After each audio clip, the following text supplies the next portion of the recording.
নবীজি বলছেন ফালইয়ারতাকিবু ইনদা যালিকা, তখন ধেয়ে আসবে। কি ধেয়ে আসবে? এক নাম্বার রিহান হামরা, উত্তপ্ত, কঠিন উত্তপ্ত একটা গরম বাতাসের আযাব পৃথিবীবাসীর দিকে আসতে থাকবে। এমন আযাব কি এসেছে? গরম উত্তপ্ত বাতাস কি আসছে? একটু নাসার গবেষণাগুলো করে দেখেন বাসায় গিয়ে। তারা বলছে যে সূর্যের মধ্যে এখন কিছু বিক্রিয়া চলছে, বিস্ফোরণ চলছে। এমন হতে পারে অতি শীঘ্রই পৃথিবীর দিকে উত্তপ্ত গরম বায়ুর আযাব আসা শুরু করবে। দেখেন হাদিসের সাথে এক্স্যাক্টলি মিলে গেছে। আল্লাহু আকবার। রিহান হামরা মানে গরম উত্তপ্ত বাতাস আসবে পৃথিবীতে। এবং মনে করবেন না এই বাতাস যদি গায়ে লাগে খুব কমফোর্টেবল ফিল হবে, বরং এর ফলশ্রুতিতে দেখা যাবে ফসল নষ্ট হয়ে যেতে পারে, বৃষ্টিপাত বন্ধ হয়ে যেতে পারে, খরা হতে পারে, মরুকরণ হতে পারে, আর অনেক সমস্যা হতে পারে, পানির স্তর নিচে নেমে যেতে পারে। রিহান হামরা। আরেকটা হচ্ছে দুই ওয়াজানজালাতান, এবং ভূমিকম্প। আর নবীজি বলছেন ভূমিকম্প না, নবীজি বলছেন যে বাইনা ইয়াদাই সাআ, কিয়ামতের আগে আগে মুতানুন শাদীদ, মহামারী ছড়িয়ে পড়বে, বড় বড় মহামারী। ওয়া বা'দাহু, আর মহামারীর পরে আসবে সানাওয়াতু সালাজিল, ভূমিকম্পের বছরগুলো। ভূমিকম্পের বছরগুলো। সানা মানে একটা বছর, সানাওয়াত মানে অনেকগুলো বছর, জালজালা মানে ভূমিকম্প, জালাজিল মানে ভূমিকম্প সমূহ। অর্থাৎ ভূমিকম্পের বছরগুলো আসছে পৃথিবীর সামনে। আপনার তুরস্কের ভূমিকম্প সম্পর্কে জানেন? কিছু বিষয় আছে যেটা আমি এখনো মেলাতে পারছি না। বুঝলাম যে ভূমিকম্প আল্লাহ পাকের আযাব, আল্লাহর গজব। কাফের মুশরিক মুনাফিকদের উপর যখন আসে তখন এটা গজব বলেই ধরে নেওয়া যায়। আর যখন মুমিন মুসলিমদের উপরে আসে তখন আমরা মনে করি এটা আমাদের হয়তো পাপের শাস্তি, বা আল্লাহ পাক আমাদেরকে সতর্ক করছেন, অথবা রহমত, এর মধ্য দিয়ে আল্লাহ গুনাহ মাফ করে দিবেন। আমরা এমনটা মনে করি, কিন্তু কিছু পয়েন্টস এখনো মিলাতে পারছি না। 1 মাস আগে নেদারল্যান্ডের একজন বিজ্ঞানী বলেছিলেন যে 1.5 মাসের মধ্যে তুরস্কে একটা ভূমিকম্প হবে। 1 মাস আগে নেদারল্যান্ডের একজন বিজ্ঞানী বলেছিলেন 1.5 মাসের মধ্যে তুরস্কে একটা ভূমিকম্প হতে পারে। কিভাবে সে জানলো বা এস্টিমেট করলো এখনো মেলাতে পারি না। 2 নম্বর প্রশ্ন, সাম্প্রতিক সময় তুরস্ক আর ওই মোস্তফা কামাল আতাতুর্কের সময়কার তুরস্ক এক নয়। অটোমান এম্পায়ার যখন পরাজিত হয়েছে 1914 থেকে 18-এর মধ্যে, এবং ব্রিটেন যে লন্ডনে যাওয়ার জন্য তোমরা পাগল হয়ে থাকো, যেই ব্রিটেনে যাওয়ার জন্য এবং যে লন্ডনের ডলার বা এই পাউন্ড টাউন কি বলে এগুলো আর্ন করার জন্য আপনারা ব্যতিব্যস্ত হয়ে থাকেন, এবং চুলটাও কাটেন লন্ডন স্টাইলে, একদম বাথরুমের কমোডও সব ইংলিশ মাশাল, একদম কাট পেস্টার। তো তারা কি করেছিল? তারা পুরো বিশ্বের শোষণ করেছে, জুলুম করেছে। এমনকি আমাদের এই উপমহাদেশেও 200 বছর তারা রাজত্ব করেছে। ভুলে গেছেন মনে হয়। আর আমরা তো অ্যাকুরিয়ামে মাছের মতো মেমোরি নিয়ে চলি, আমরা আসলে ভুলে যাই গতকাল কি হয়েছে। তো সেখানে যাওয়ার জন্য আমরা খুব ব্যতিব্যস্ত হয়ে থাকি। যে জায়গাটা এখন জিউসরা দখল করে আছে ওই জায়গাটাকে আমাদের অন্য কারো কাদের? যেটা বলছিলাম পয়েন্ট একটু খেয়াল করেন, তারা কিন্তু ইউকে জায়গা করে দিয়েছে জেরুজালেমে। ওই সময়ে অটোম্যানদেরকে পরাজিত করে ওরা একজনকে ক্ষমতায় বসিয়েছিল, তার নাম হচ্ছে মোস্তফা কামাল আতাতুর্ক। নাম শুনেছেন? সে যখন ক্ষমতা এসেছিল তখন পুরো তুরস্কটাকে ইউরোপ বানিয়ে ফেলেছে। কিরকম? ওই যে রাস্তাঘাটে নগ্ন হয়ে মেয়েরা ঘুরে বেড়াচ্ছে, নামাজ বন্ধ, আজান বন্ধ, মাদ্রাসা বন্ধ। আজান যদি দিতেও হয় তাও আরবি ভাষায় না, তুর্কি ভাষায় দেওয়া লাগে। আপনারা জানেন কিনা ওই সময় সব মাদ্রাসা বন্ধ করে দেওয়া হয়েছে, মসজিদগুলো তালা মেরে দেওয়া হয়েছিল। দিন শিখা যাবে না, দাড়ি রাখা যাবে না, মানে একদম জিরো টলারেন্স, ইসলামের এগেনস্টে একদম জিরো টলারেন্স। তার যুগে মোস্তফা কামাল আতাতুর্কের যুগে। বাট এখন যিনি ক্ষমতায় আছেন এরদোগান, আমরা দোয়া করি তার জন্য, আল্লাহ পাক তাকে দীর্ঘ নেখায়েত দারাজ করুন। এই তুরস্ক কিন্তু আগের তুরস্কের মতো নয়। বিগত 15 থেকে 20 বছরে সে কিন্তু মাশাআল্লাহ ইসলামের কল্যাণে কাজ করার চেষ্টা করছে। আমরা জানি সে ন্যাটোর মধ্যে আছে, আমরা জানি রাশিয়ার সাথে তার একটা বন্ড আছে, আমরা জানি যে সিরিয়া ওয়ারের মধ্যে সে কিছু ভূমিকা রেখেছে। অনেক নেগেটিভ বিষয় আছে, এটা আপনি বলতে পারেন, ঠিক আছে, আমি মানি, বিকজ আমি ওয়ার্ল্ড অ্যাফেয়ার্সের একজন ছাত্র। কিন্তু এটাও আপনাকে দেখতে হবে যে কোন জায়গা থেকে তিনি তুরস্ককে টেনে নিয়ে কোন জায়গায় আসার চেষ্টা করেছেন। তিনি নামাজ চালু করেছেন, মসজিদ উন্মুক্ত করেছেন, মাদ্রাসা শিক্ষা ব্যবস্থার উন্নয়ন করেছেন, ইসলামিক কালচার চালু করেছেন, এই যে সংস্কৃতি ছড়িয়ে ইসলামিক সংস্কৃতি ছড়িয়ে দেওয়ার চেষ্টা করছেন, অটোম্যানদের হারানো সেই গৌরব আবার ফিরে আনার চেষ্টা করছেন, এবং এই চেষ্টা ক্রমাগত অব্যাহত আছে কিন্তু, এবং জাতি তাকে কিন্তু খুব ভালোবাসে, জাতি কিন্তু তাকে খুব ভালোবাসে। এখন সাম্প্রতিক সময় যে ইস্যুটা হয়েছিল কোরআন পুড়িয়ে দেয় ইস্যু, মনে আছে? কোন দেশ পুড়িয়ে দিয়েছিল? সুইডেন, মনে আছে? এই ইস্যুটা নিয়ে কিন্তু সবচেয়ে বেশি প্রতিবাদ করেছে যে রাষ্ট্রটা, তার নাম তুরস্ক। কথা বুঝতে পারছেন? শুধু তাই নয়, ওই ন্যাটোতে যোগদানকে কেন্দ্র করে ন্যাটোর সাথে তার একটা কনফ্লিক্ট চলছে। সুইডেন, ডেনমার্ক, ফিনল্যান্ড এরা যে ন্যাটোর কাছাকাছি আসতে চাচ্ছে, তুরস্ক ডিফিট করছে, না আসা যাবে না। এটা নিয়ে পশ্চিমাদের সাথে তার খুব বাকবিতণ্ডা চলছিল লাস্ট কয়েকদিন থেকে। কয়েকটি খবর দেখেন, আমার লেকচার বুঝতে পারছেন কি? আচ্ছা, বাকবিতণ্ডা চলছে পশ্চিমাদের সাথে। এবার আপনাকে কয়েকটা পয়েন্ট বলি। নেদারল্যান্ডের সেই বিজ্ঞানী কেমন করে বললো যে দেড় মাসের মধ্যে এটা হতে পারে, হ্যাঁ পয়েন্ট। দুই নাম্বার হচ্ছে এই কয়েকটা ইস্যুর পরে কোরআন পুড়িয়ে দেয় ইস্যু, তুরস্কের প্রতিবাদ, ন্যাটোর কনফ্লিক্ট ইত্যাদি, এই ইস্যুগুলোর মধ্য দিয়ে যখন উত্তপ্ত বাক বিনিময় হচ্ছে, তখন ব্রিটেন, জার্মানি আর ইউএসএ তারা বলে দিয়েছিল 7-10 দিন আগেই বলে দিয়েছিল যে আগামী 10 দিনের মধ্যে তুরস্কে একটা ভয়াবহ হামলা হতে পারে। কি হতে পারে? হামলা। তারা বলেছে সন্ত্রাসী হামলা হতে পারে। রাষ্ট্রমন্ত্রী ব্রিফ করছিলেন, দেখলাম তিনি বলছেন যে তারা বলছে আমাদের এখানে কিছু একটা হবে, কিন্তু কি হবে, কিভাবে হবে তারা বলছে না। এই পয়েন্টটা এখনো মিলাতে পারছি না। আর তৃতীয় পয়েন্ট আরো মারাত্মক। এই ভূমিকম্পের ঠিক 3 দিন আগে ওই 3টা কান্ট্রি তুরস্ক থেকে তাদের কনসুলেট, যে পররাষ্ট্র অধিদপ্তরগুলো থাকে, এগুলো গুটিয়ে চলে গেছে দেশে। তারা কেন 2 দিন আগে 3 দিন আগে সব গুটিয়ে চলে গেল? তবে কি তারা কিছু জানতো? তবে কি এখানে কোনো কিন্তু আছে? থাকতেও পারে, থাকতে পারে। আমরা তো গায়েবের খবর জানি না, গায়েবের খবর আমরা জানি না। তবে এই কয়েকটা প্রশ্ন মনের মধ্যে খুব দানা বাঁধছে যে কেন, যে পাপগুলোর কারণে এই জালজালা আসবে, নবীজি বললেন। এই যে পাপগুলো আপনাকে বললাম একটু আগে, যে পাপগুলোর কারণে জালজালা ভূমিকম্পগুলো আসে, এই পাপ তো আমরাই সবচেয়ে বেশি করছি। তা আসা তো কথা আমার এখানে থাকে, বুঝতে পারছেন না মনে? মাদকদ্রব্যের প্রচলন বাংলার মাটিতে বেশি না কম? কত বেশি? প্রচন্ড রকম বেশি। বেশি না? নগ্নতা, বেহায়াপনা বেশি না কম? গান বাজনা, বাদ্যযন্ত্র বেশি না কম? সংস্কৃতির দোহাই দিয়ে আমরা সবাইকে একটু শোনাচ্ছি কিনা? নগ্নতা, ব্লু ফিল্মস, পর্নোগ্রাফিতে আমরা কি পিছিয়ে নেই এগিয়ে?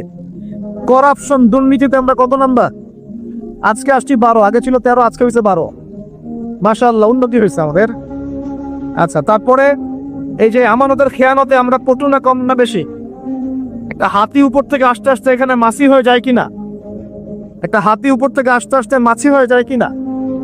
মানুষ সম্পদ লুটে পুটে খাচ্ছে কিনা? তো ভূমিকম্প আসার যে কারণগুলা, এগুলো তো আমরা ফার্স্ট। তাহলে ওখানে এত বড় আযাব কেন? এটা প্রশ্ন না? আল্লাহ পাক উত্তর ভালো জানেন।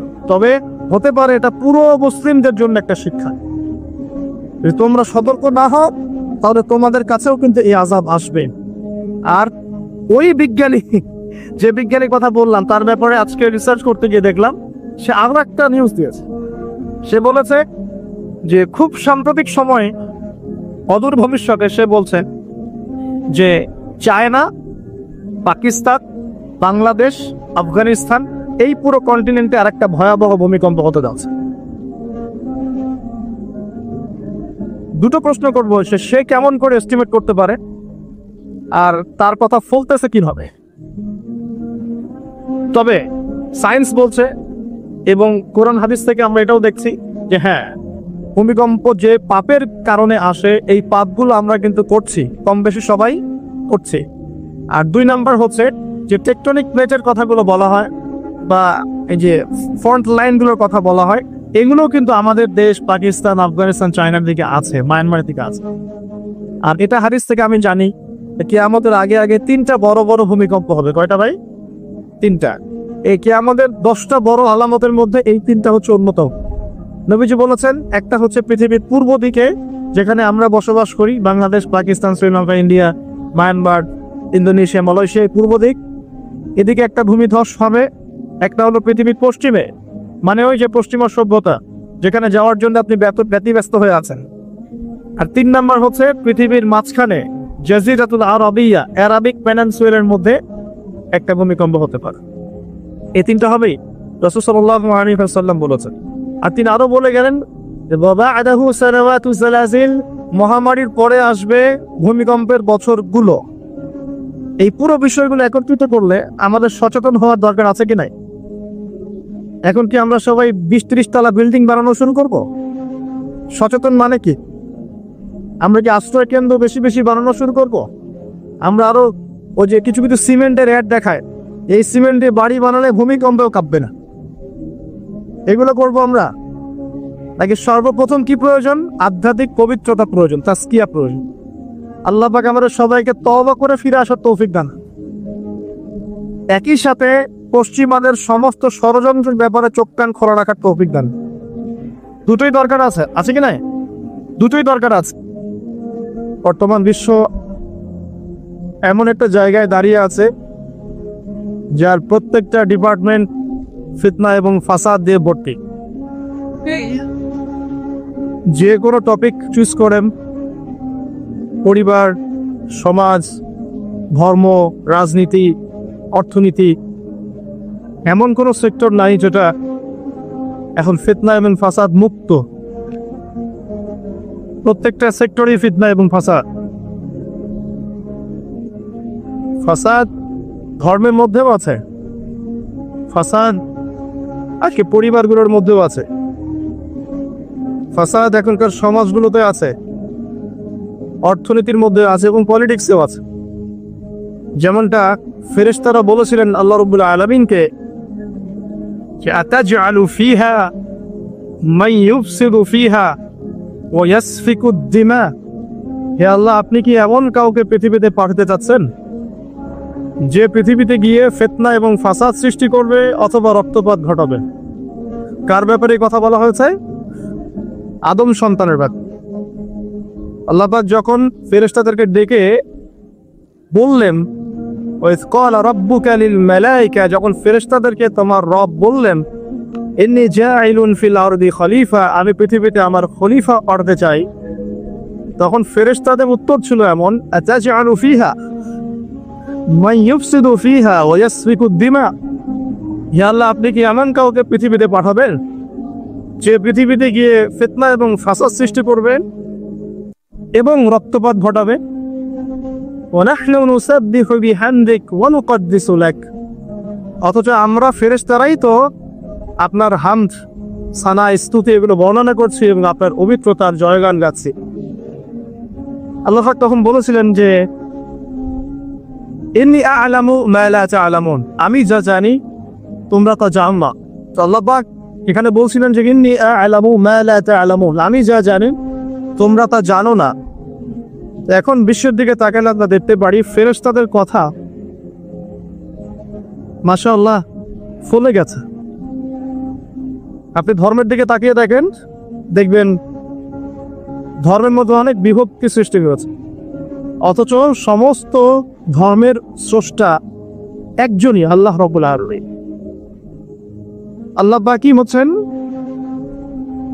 প্রত্যেক আদম সন্তানের একমাত্র রব, তিনি ছাড়া আর কোনো রব নাই। আছে তারপরেও ধর্মীয় কনসেপ্টে আমরা বিভিন্ন মতবাদে বিভক্ত হয়ে গেছে, এবং প্রত্যেক ধর্মগ্রন্থ যদি করেন, একটু টুকটাক করেন, আপনি দেখবেন প্রত্যেকটা ধর্মগ্রন্থেই বলা হচ্ছে যে আল্লাহ একজন, আল্লাহ একজন।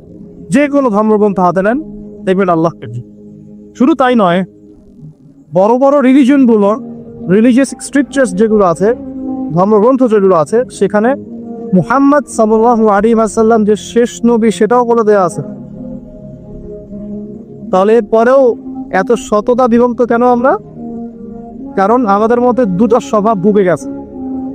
ইবলিসের স্বভাব, সেটা হচ্ছে আবার ওয়াস্তাকবার, আমরা অস্বীকার করছি এবং অহংকার প্রদর্শন করছি, সত্যকে প্রত্যাখ্যান করছে। আবার মুসলিমদের মধ্যে তাকিয়ে দেখবেন এখানেও হাজারটা দলাদলি আছে, মানুষ হাজারটা দলে বিভক্ত, এক এক দলের এক এক কনসেপ্ট, যদিও আল্লাহ এক, কোরআন এক, নবী এক। তারপরেও বুঝের পার্থক্য, এক একজন, কেউ হয়েছে মুরজিয়া, কেউ হয়ে গেছে জাবারিয়া, কেউ হয়েছে কাদারিয়া, কেউ হয়ে গেছে শিয়া, কেউ হয়ে গেছে খারজি, হ্যাঁ, কেউ মুতাজিলা। বিভিন্ন মানুষ বিভিন্ন দলে বিভক্ত হয়ে গেছে। মুসলিমদের মধ্যেই, মুসলিমদের মধ্যে কেউ বলছে যে কালিমা লা ইলাহা ইল্লাল্লাহ পড়লেই যথেষ্ট, আমলের প্রয়োজন নাই, এদেরকে বলে মুরজিয়া। মুসলিমদের মধ্যে কিছু মানুষ বলছে কবিরা গুনাহ করলেই তাকে হত্যা করা যাবে। এরা হচ্ছে এই জেনারেশনের বা এই যুগের খাওয়ারেজ, মানে যারা মনে করে কবিরা গুনাহ করলেই মানুষ কাফের হয়ে যায়, তাকে হত্যা করা জায়েজ। এদেরকে পুঁজি করেই ইসলামের নামে সন্ত্রাসবাদী কর্মকাণ্ড ছড়ানো হয়েছে, এই কনসেপ্টের মাঝ থেকে পুঁজি করে। মুসলিমদের মধ্যে কিছু মানুষ বলছে তাকদীর বলতে কিছু নাই, মানুষ নিজেই তার ভাগ্যের নিয়ম, এটাকে বলা হয় কাদারিয়া। মুসলিমদের মধ্যে কিছু মানুষ বলছে যে ভাগ্যে যা আছে শুধু তাই হবে, আমার কর্মের কোনো স্বাধীনতা নাই, অদৃষ্টবাদী, এদেরকে বলা হয় জাবারিয়া। মুসলিমদের মধ্যে কিছু মানুষ আলী রাদিয়াল্লাহু আনহুকে নিয়ে বাড়াবাড়ি করছে এবং বড় বড় সাহাবীদেরকে গালি দিচ্ছে। রাফেজি আছে, মুতাজিলা, এরা কেমন? অতি যুক্তিবাদী, যুক্তি দিয়ে যেটা বুঝে আসবে কোরআন সুন্নাহ সেটুকুই গ্রহণ করবে, এর বাইরে যাবে না। মুতাজিলা। এর বাইরে আল্লাহ রাব্বুল আলামিনের শুকরিয়া যে আল্লাহ পাক আহলে সুন্নাহ ওয়াল জামাআহ এই আকীদাটা সমাজে প্রতিষ্ঠিত রেখেছে, যারা কোরআন এবং সুন্নাহর বাইরে যায় না এবং কোরআন এবং সুন্নাহর সেই বুঝ এবং ব্যাখ্যাটা গ্রহণ করে যেটা আল্লাহর নবী এবং সাহাবীদের পক্ষ থেকে এসেছে। এটা হচ্ছে আহলে সুন্নাহ ওয়াল জামাআহ। এই কথাটা নবী সাল্লাল্লাহু আলাইহি ওয়াসাল্লাম বলেছেন হাদিসে, যে মুসলিম উম্মাহ ৭৩টা দলে ভাগ হয়ে যাবে, যার একটা দল মাত্র জান্নাতি, তাকে সবাই যাবে। এই গেল ধর্মীয় দলাদলির কথা। নৈতিকতার অবক্ষয় দেখেন মুসলিমদের মধ্যেই, দেখেন ম্যাক্সিমাম এখন কিন্তু সুদখোর, হ্যাঁ, তারপরে ঘুষ খাচ্ছি, দিব্যি দুর্নীতি করছি, কোনো সমস্যা নাই। ইভেন অনেক সময় জনগণের টাকা লুটপাট করে খাচ্ছে, কোনো প্রবলেম নাই।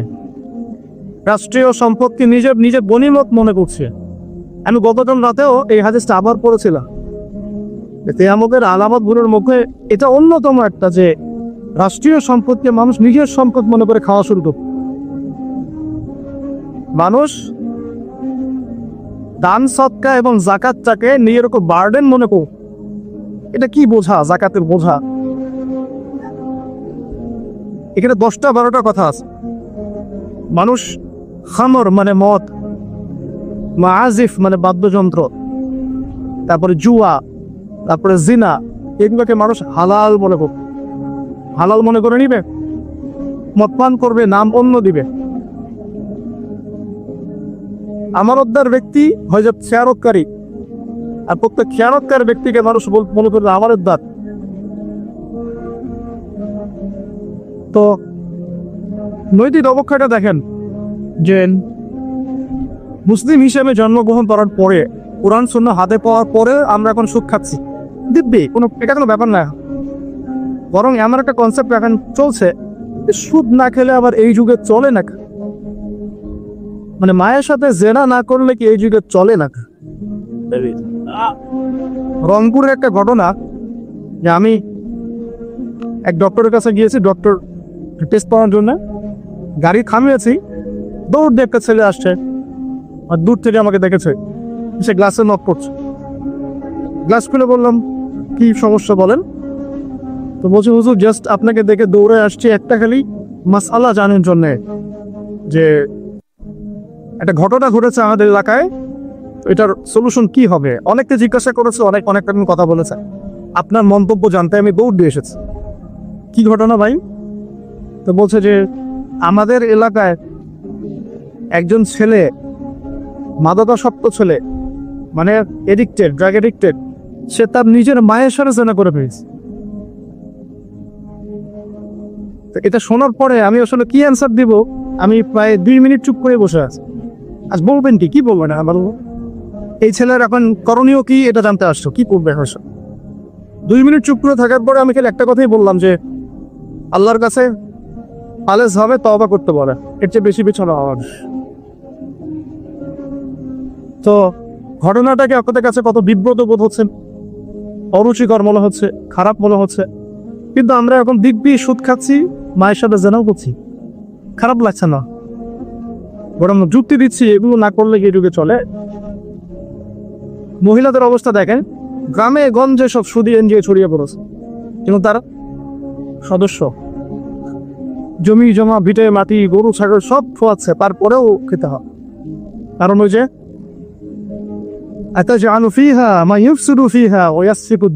আপনি কি এমন কাউকে পাঠাবেন যে পৃথিবী থেকে ফাসাদ সৃষ্টি করবে? এটা হচ্ছে ইকোনমিক ফাসাদ, অর্থনৈতিক ফাসাদ। দেখেন, মুসলিম পরিবারে জন্মগ্রহণ করেও ম্যাক্সিমাম মানুষই নামাজ পড়ে না। ম্যাক্সিমাম কতজন মানুষ 5 ওয়াক্ত নামাজ পড়ে, এটা এখন জরিপ করার ব্যাপার।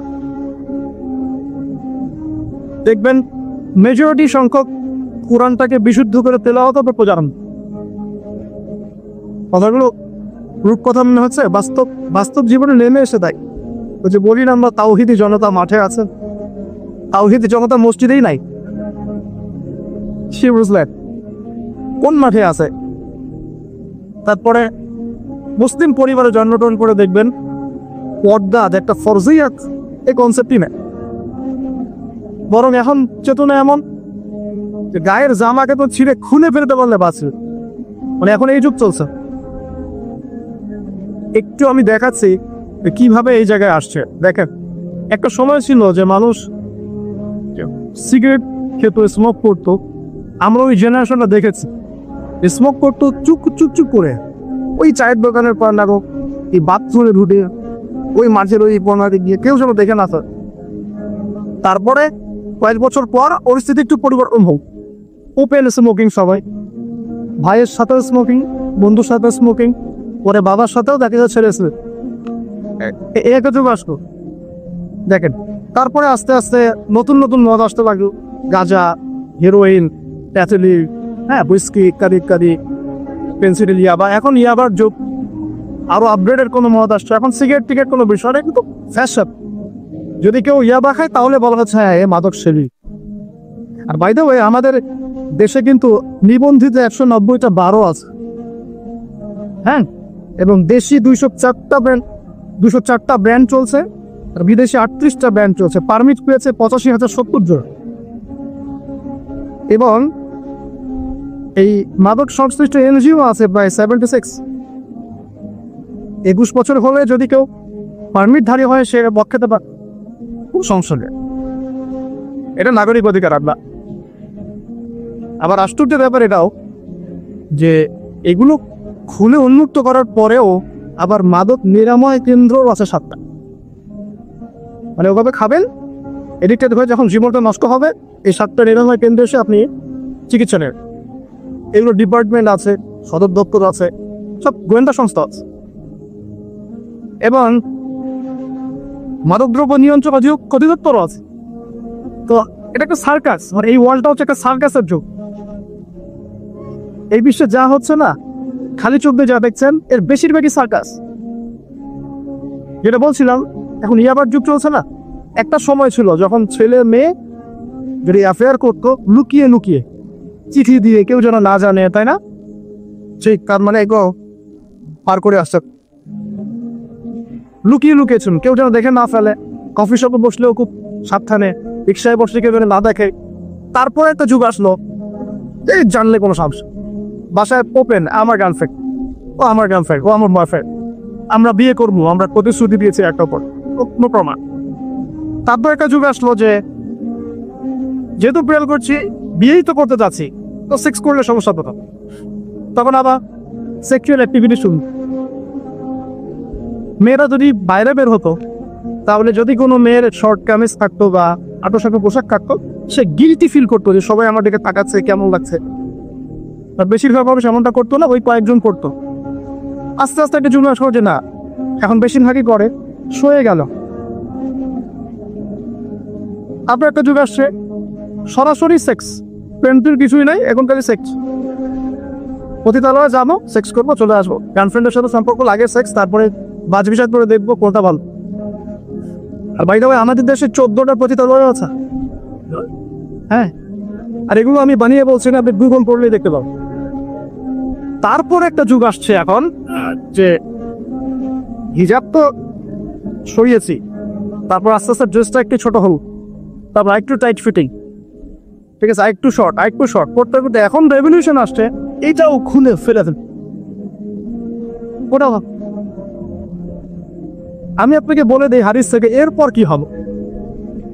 ওই যে গোপনে গোপনে জেনা এবং এই যে অল্প অল্প অশ্লীলতার যুগটা থেকে যখন প্রকাশ্যে জেনা আর অশ্লীলতার ছয়লাভের যুগটা আসছে এখন, এরপরে হবে কি, মানুষ রাস্তাঘাটেই জেনা বল, রাস্তাঘাটে এইখানে কেউ সেক্স করতেছে, ওইখানে কেউ সেক্স করতেছে, ওইখানে দেখুন, এখানে দেখ। বিশ্বাস হচ্ছে না? এটা নবী সাল্লাল্লাহু আলাইহি ওয়াসাল্লাম বলেছেন যে কিয়ামত হবে না ততদিন পর্যন্ত যতদিন মানুষ রাস্তাঘাটের আনাচে কানাচে জেনা পড়ো। তখনকার সবচেয়ে ভালো মানুষ যে হবে সে কে জানে, যে গিয়ে ওদেরকে বলবে যে কাজটা এখানে করছো একটু দেয়ালের পিছনে যাই করতে পারত না, এভাবে সবচেয়ে ভালো মানুষ। হাদিসে এমন ভাষার সাথে যুগ কিন্তু হঠাৎ করেই এরকম খসাপূর্ণ হয় নাই, আস্তে আস্তে আস্তে আস্তে দেখেন, প্রথমে মাদক গোপনে, দেন প্রকাশ্যে, তারপর তো ফ্যাশন হয়ে গেল, সবাই কাছে কে প্রথমে পর্দা সবাই করতো মোটামুটি 100 বছর আগের যুগে যান দেখুন ম্যাক্সিমাম পর্দা, তারপরে আস্তে আস্তে রেভলিউশন, ফ্যামিনিস্ট রেভলিউশন, কাপড় ছোট হতে হতে হতে এখন বিকিনি যুগ আসতেছে, সবাই বিকিনি পরে ফোন। কে এগুলোর বলার আছে? আমার পোশাক আমি পরবো, আপনার বলার কি অধিকার আছে? আমার দেহ আমার সিদ্ধান্ত, আমার দেহ আমার সিদ্ধান্ত। এরপরে আসবো ওই যুগটা যখন মানুষ রাস্তাঘাটে জানা করবে, আর আল্লাহ রাব্বুল আলামিন বলেছেন তার রাসূলের মাধ্যমে ওদের সামনে কিয়ামত হবে ইনশাআল্লাহ। মানুষ এইভাবে ফাসাদে জড়িয়েছে, মুসলিম পরিবারে জন্মগ্রহণ করার পরেও এই জিনিসগুলো অমুসলিমরা করুক, খ্রিস্টানরা করুক, বৌদ্ধরা করুক, ইহুদিরা করুক, আমাদের কিচ্ছু যায় আসা, ওরা সারা দেশ সভ্যতা একাকার করে ফেলায়, আমাদের কিচ্ছু যায় আসা। মুসলিম পরিবারে জন্মগ্রহণ করার পরে একটা মুসলিম ছেলে মুসলিম মেয়ে কিভাবে রূপ দেখবে, মুসলিম পরিবারে জন্ম নিয়েছে, নামাজ নাই, কোরআন তেলাওয়াত নাই, আল্লাহর তো জিকিরের কোনো খবরই নাই, তারপরে দিব্যি সুদ খাচ্ছে, ঘুষ খাচ্ছে, ফ্যাশন, দুর্নীতি কমন, সবাই করে, আমি একটু বলতে সমস্যা কথা, সবার ভিতরে একটা মানে আত্মিক দুর্নীতি, মানে আমাদের আত্মা পাই দুর্নীতিগ্রস্ত হয়ে গেছে। যখন একটা মানুষের আত্মা দুর্নীতিগ্রস্ত হয়ে যাবে তখন তার কাজগুলো হবে এরকম। একজন রাইটারের বই পড়ছিলাম, তিনি লিখেছে যে এখন চলমান যে সময় চলছে এটা কিন্তু অনেক আগের বই, ওই সময়ের কথা তিনি বলছেন যে এখন যে চলমান সময় চলছে এই জুড়ে যদি আত্মাটাকে দেহের রূপ দেয়া যায় আর দেহটাকে আত্মার রূপ দেয়া যায় তাহলে দুর্গন্ধে কোনো মানুষ আমার কাছে আসবে না। আমি বুঝাতে পারিনি মনে হয়, আমাদের সুন্দর দেহটাকে যদি আত্মা বানিয়ে দেওয়া হয়, আমাদের কুৎসিত আত্মাটাকে যদি দেহ বানিয়ে দেওয়া হয়, এত বিভৎস দেখাবে, সামনে কেউ যাবে না। তো যেটা বলছিলাম, ধর্ম মুসলিমদের মধ্যেই ফাসাদ চলছে, ইকোনমিক সেক্টরে ফাসাদ, রিবা, দুর্নীতি, সুদ, ঘুষ, কখনোই সবাই করছে। মুহাম্মদ সাল্লাল্লাহু আলাইহি ওয়াসাল্লামের উম্মত কিন্তু আমরা কিন্তু আল্লাহর সেই বান্দা যাদের পিতাকে আল্লাহ পাক ফেরেশতাদের সামনে সাজদা করিয়েছে জ্ঞানের কারণে। সমাজের ক্ষেত্রে যান, দেখবেন সমাজের কাঠামোগুলো ভেঙে পড়ছে, প্রতিবেশী কে থাকে সেটা মানুষ এখন জানে না, যারা পাশের পাশে আছে তাকে একজন আরেকজনের উপকার করা, কাউকে ছাড় দেয়া দিন দিন কমে যাচ্ছে। দেখবেন কারো উপকার করা এটাকে মানুষ বিরক্তি মনে করছে। রাস্তাঘাটে চলবেন, কেউ ছাড় দিতে রাজি না, যে আপনার আগে যেতে পারবে সে সব হাফখানা, কেউ ছাড় দিতে রাজি। রাস্তার নিচু থেকে উঁচু শ্রেণী পর্যন্ত কেউ অন্যের স্বার্থে নিজের স্বার্থ বিসর্জন দেব, ছাড় দেব, এটা চিন্তা করা যাচ্ছে না। সমাজের কাঠামো কিন্তু ভেঙে গেছে। রাস্তাঘাটে দেখবেন বেপরদা লোক, রিমিক্সিং, জেনা, অশ্লীল মুভিজ, সমাজের কাঠামোর উপরে কিছু লাইভ যা আছে একটা খবর, ভিতর থেকে এটা তোরা পুছে গেছে। প্রশ্ন কার কারণে? আমার কারণেই আমার আপনার কারণেই পচেছে। কিভাবে হচ্ছে আমি সেদিকে যাচ্ছি। পলিটিক্সে যান, গ্লোবাল অ্যাফেয়ার্সে যান, ফাসাদ আর ফাসাদ। বিশ্ব নিয়ন্ত্রকদের এখন একটাই কাজ, যুদ্ধ বাঁধিয়ে দেওয়া আর অস্ত্র বিক্রি করা। কারণ কার কারো মাঝে যুদ্ধ বাঁধাবে আর কোথায় মতো অস্ত্র বিক্রি করবে, এটাই টেন্ডেন্সি, কিচ্ছু না। মানুষের জীবনে কোনো মন মেরে পাচ্ছে। একটা বোমে যে ইয়েমেনের হাজার হাজার শিশুর মারা যাচ্ছে, কোনো ফিলিংস ছিল? বাচ্চাটা মরে গেল, কি হয়েছে? মনে পিঁপড়া ডলে দিলে যেমন মানুষের কোনো ফিলিংস থাকে না, মানুষের জীবনের মূল্য এমন হয়ে গেছে। নবী সাল্লাল্লাহু আলাইহি ওয়াসাল্লাম এটা বলেছিলেন, শেষ জামানে হারাজ বেড়ে যাবে। হারাজ মানে হত্যা। কাতেল যে হত্যাকারী সে জানবে না লিমা কাতালা, কি জন্য সে হত্যা করলো। মাকতুল সে জানবে না যে লিমা কতি, কি জন্য তাকে হত্যা করা হলো। আর নিয়ন্ত্রণ শক্তি যারা সমস্ত বিশ্বটাকে ওদের দাসত্বের মধ্যে আনতে চায়, আর এই দাসত্বের প্রতি একমাত্র বাধা হচ্ছে মুসলিমরা, বাকিরা তো বাধে না। এই কারণে মুসলিম সমাজের মধ্যে একটু বেশি বেশি ছড়িয়ে দেওয়া হচ্ছে পণ, জিনা, মাদক, এটা সেটা, যাতে করে মুসলিমদের আধ্যাত্মিক যে শক্তিটা এটা না থাক। যখন আপনার কাছে আধ্যাত্মিক কোনো শক্তি থাকবে না, তখন আপনি পরাজিত। তো সুদ ছড়িয়ে দিচ্ছে সারা ওয়ার্ল্ডে। সুদ কি আর বাংলাদেশ থেকে এসেছে? সুদ পশ্চিম থেকে আসছে। পর্নোগ্রাফি কি বাংলাদেশ থেকে আসছে? পশ্চিম থেকে আসছে। পৃথিবীর প্রথম পর্ন যে মুভি, এটা তৈরি করেছে ব্রিটেন, সরি আমেরিকা। 7 মিনিটের ক্লিক্স, ক্যালিফোর্নিয়া শুট করা হয়েছে, এবং তারপর আস্তে আস্তে সারা ওয়ার্ল্ডে ছড়িয়ে দেওয়া। সারা বিশ্বে এই পর্নের বিজনেস হয় $97 বিলিয়ন প্রতি বছর, যার মধ্যে $12 বিলিয়ন প্রফিট করে আমেরিকা। খোলামেলা কথা গো, এটা ইন্ডাস্ট্রি একটা। এটা দিয়ে মুসলিম যুবকদের নৈতিক চরিত্রটাকে শেষ করে ফেলছে। আমাকে খুব ভালো মনে হচ্ছে, আপনাকে খুব ভালো মনে হচ্ছে, অমুক হুজুরকে খুব ভালো মনে হচ্ছে। চোখে এসব পড়ে নাই এমন একটা মানুষ খুঁজে পাওয়া যাবে না এই যুগে, এটা আমার বক্তব্য।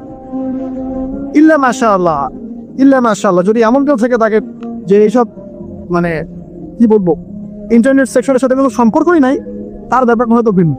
বাকি সবার চোখে এগুলো পড়ছে, এবং এটা কমন। এবং এগুলো কিন্তু দিন গ্রামে বাড়ছে বেশি। কারণ কি, শহরের মানুষ দেখতে একটু অভ্যস্ত যে মেয়েরা এমনি হাঁটে অমনি হাঁটে, এরকমই ড্রেস করে। আর গ্রামে তো এসব কম ছিল। যখন গ্রামে এই পর্ন চলে গেছে, তখন গ্রামের যুবককে ঠেকায়। এখন সে প্রতিদিন দেখা যাচ্ছে গ্রামে গঞ্জে ধর্ষণ পাচ্ছে। মেয়ের কাছে একটা ভোগের বস্তু, পশুত্বর দমপতন আক্রমণ। আর এসবের যেহেতু ইসলামিক কোনো বিচার হচ্ছে না, ইসলামিক লস কেবল যে একজন চুরি করেছে, জুমার দিন নামাজ হবে, নামাজের পরে সমস্ত এলাকার লোকজন দাঁড়িয়ে থাকবে, সমস্ত এলাকার লোকজনের সামনে তার হাতটা কেটে ফেলে দেবে। এলাকার সব লোক দেখবে যে চুরি করলে এই শাস্তি। ভয় আর চুরি করতে যাও। কেউ কাউকে অন্যায়ভাবে হত্যা করেছে, তারও কেসাস করতে হবে, এবং সেটা সবাই জানবে যে ও হত্যা করেছে, এ তাকে কেসাস করেছে। কেউ কারো চোখ উপরে ফেলেছে, ওরও চোখ। কেউ কারো হাত ভেঙে ফেলেছে, ওরও হাতের বদলে হাত, চোখের বদলে চোখ, কানের বদলে কান, কেসাস। ধর্ষণ করেছে, জনসম্মুখে সবার সামনে নিয়ে এসে দেন পোর্ট বসে সাক্ষী প্রমাণ নিয়ে মৃত্যুদণ্ড। সবাই দেখবে যে মৃত্যুদণ্ড। প্রয়োজনে এই যে প্রজেক্টর লাগিয়ে দেখা, এই যে এই কাজ করেছে, এই শাস্তি। রাস্তাঘাটে ইফটিজিং হচ্ছে, মোবাইল কোর্ট থাকবে, ইফটিজিং হচ্ছে, রিপোর্ট প্রমাণ ধরা হয়, সাথে সাথে বিচার।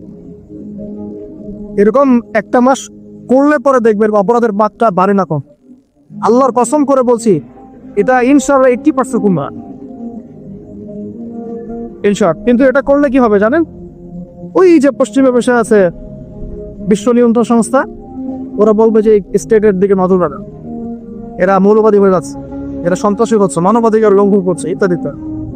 অথচ তুমি নিয়ে সারা বিশ্বের মধ্যে লাখ লাখ মানুষকে বোম মেরে হত্যা করে দাও, ওমা মানবাধিকার লঙ্ঘন হয় না? তো সবখানেই ফাঁসা। হত্যাকে মানুষ বাতিল মনে করছে, বাতিলকে মানুষ সব মনে করছে। সত্যবাদী তাকে মিথ্যাবাদী বলা হচ্ছে, মিথ্যাবাদীকে সত্যবাদী বলা হয়। এখানে মুসলিমদের জীবন ন্যূনতম গেছে। ওদিকে আর লম্বা করছেন, আমি আমার লেকচারের মূল জায়গায় আসছি। এখান থেকে আমি লেকচার একটা দিকে ফোকাস করে আমি শেষ করব।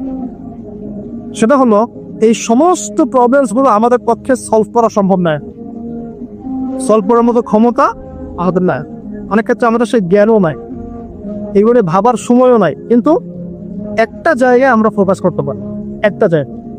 আজকের লেকচারের এইটা সবচেয়ে মূল জায়গা। সেটা হচ্ছে আল্লাহ পাক আমাদেরকে স্ব পরিবার দিয়েছেন, জান নাই? এবং এই পরিবারটা হচ্ছে একটা সমাজের গঠন একক। আমরা পড়েছি না, গঠন একক। একটা জিনিস, একটা কোষ, তার মধ্যে কোরআন একক আছে না? অনুপ্রবণ আছে না, সমাজ হচ্ছে, সমাজে কতক্ষণ হচ্ছে পরিবার। একটা সমাজে যদি 100টা পরিবার থাকে, তার মধ্যে যদি 90টা পরিবার সৎ হয়, আল্লাহ হয়, তার পুরুষ মেনে চলে সত্যিকার অর্থে, ইনশাআল্লাহ ওই সমাজটা কিন্তু দেখবে 8-10টা সমাজ হচ্ছে বড় পাবে।